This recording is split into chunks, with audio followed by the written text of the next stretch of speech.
کربلا میں کچھ اصول پائے جاتے تھے اور ان اصولوں کو انشاءاللہ ہم بیان کریں گے کہ ایک حسینی گھرانے کو کس طرح ہونا چاہیے، کہ اس میں سب سے پہلی چیز ہے اصل معنویت۔ بہت افسوس کے ساتھ آج کے دور میں لوگ اصل معنویت سے بہت جدا ہو چکے ہیں۔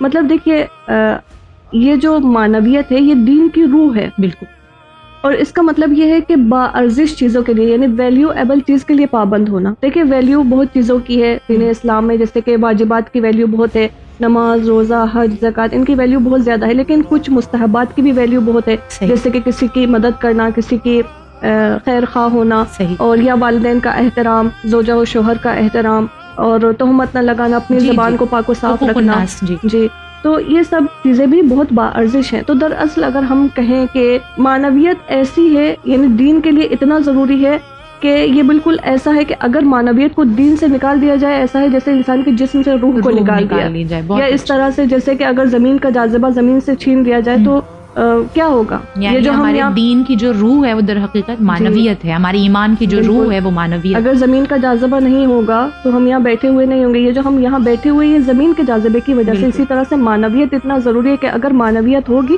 تو وہ انسان دیندار ہوگا۔ صحیح، یہ اتنا اہم ہے۔ تو فیملیز میں بھی اس چیز کی خاص کر بہت رعایت کرنی چاہیے۔